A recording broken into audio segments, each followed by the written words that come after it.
Everyone's adoption looks different.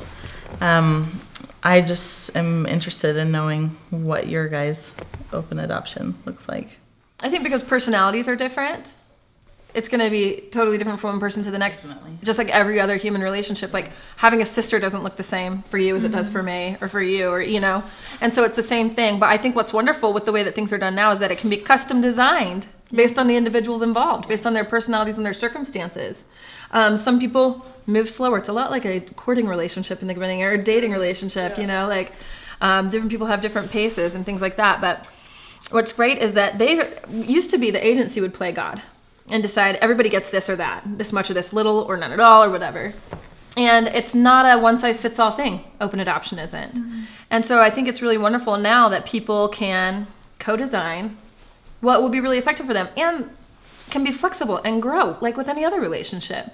What it is today isn't what it's going to be in a year or 10 years. You know, circumstances change, personalities change, you get closer. Sometimes I feel like there's a waning in open adoptions, and one or either side might panic a little. And I'm like, you know what, there's times when I haven't talked to my sister every day, but then when we see each other, it's just like it always was, you know, and people might panic a little, but once you've got that foundation that, you know, we love each other and this relationship is forever, you know, then really what's interesting to me to see is that where an adoptive couple offers the world the birth mom needs almost nothing, you know, like that's the foundation, just to know that we're loved and acknowledged. We're not going to be needy. We're not going to be in your face. We're going to feel secure and confident and comfortable. Well, with you saying that, just as simple as, you know, my adoption being more closed than I would like it to be, but the biggest moment since placement, I never understood where I was with them, how much she knew about me, how much she knew about her placement. I just had no idea. And it was always really hard for me. I wanted to know what she knew, but I had no clue. So I got an email, and her adoptive mom let me know that every night in her prayers, she says, "Please bless my birth mom, Haley." And that, just like the image of like my sweet little girl saying my name was so powerful. Yeah.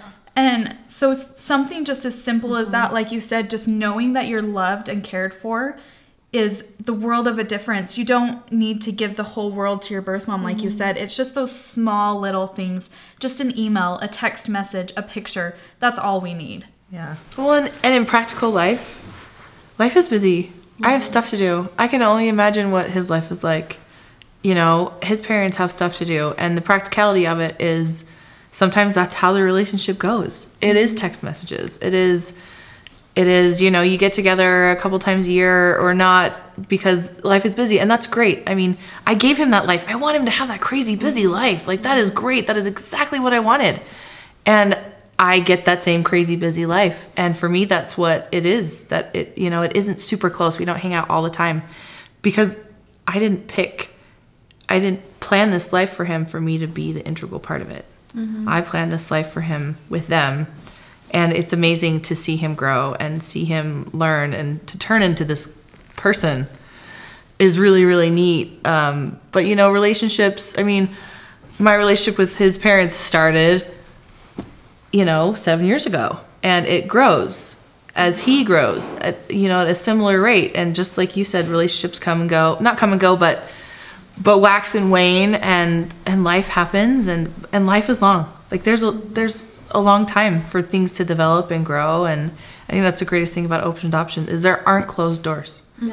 There, you know, we may not talk for 6 months or 8 months or whatever, but it's not going to be the way forever, you know, and you don't have to panic if the door's open. Yeah, right? It's open, it can be open. Yes. Yeah, definitely.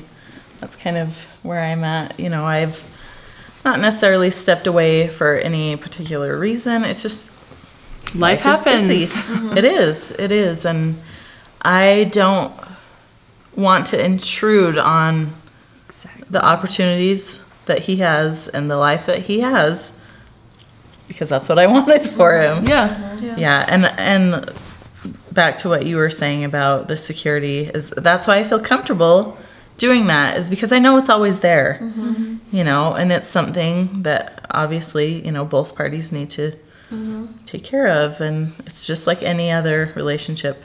But because I had that security and that knowledge of their love for me as a person and their promise that they would always tell him who I am, that I feel comfortable with where things are now, with where they were when he was 6 months old.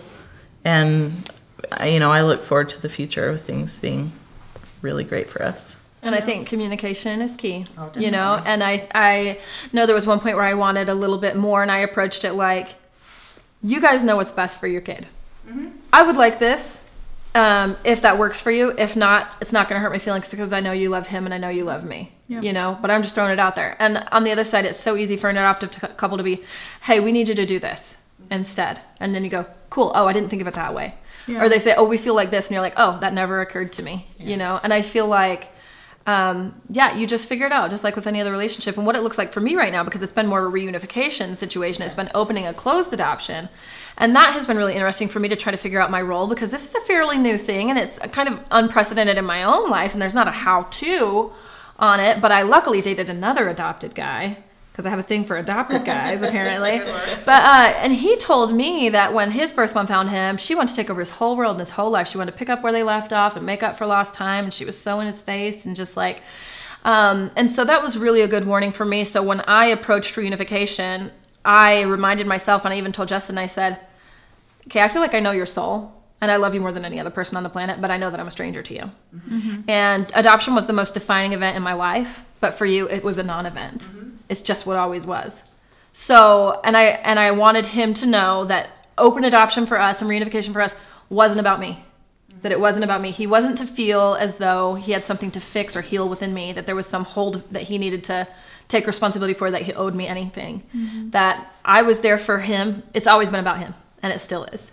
You know, and so I may want what I want, but if it's not what's best for him, you know, then, and that's what open adoption is. If both parties are invested in the best interest of the child, things should go rather smoothly. You know, that's a partnership. I feel like some people are maybe afraid of open adoption because they think in order to be able to cope, it needs to be sunshine and rainbows. And if it's not going to be that way, then they won't be able to handle it or do it. And I think it is. It's a relationship. You know, you fight with your best friend, you fight with your family, and you become stronger for it. And not that you fight with, you know, adoptive family, but, you know, you grow through life events and your family to begin with, and that only grows as time goes on. Yeah. One time I was asked a question. Someone asked, what's like the defining word of open adoption? And of course I said communication.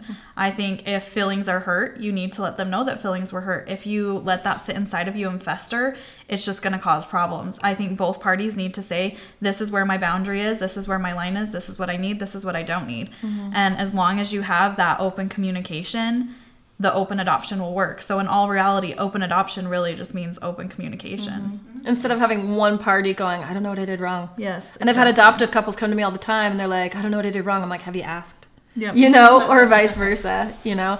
And yeah, I think I've seen some families where a birth mom is a preferred babysitter, where they go on family trips together, just not because they owe her this. To me, the best open adoptions are when it's not a contractual, obligatory, we do this at this interval because we agreed to it, you know? But to where it just becomes, we're friends. This is a family friend. This is an extension of our family. We know how they fit. We don't have to explain it to the world, you know? And I think that's beautiful. I think that's when it really works.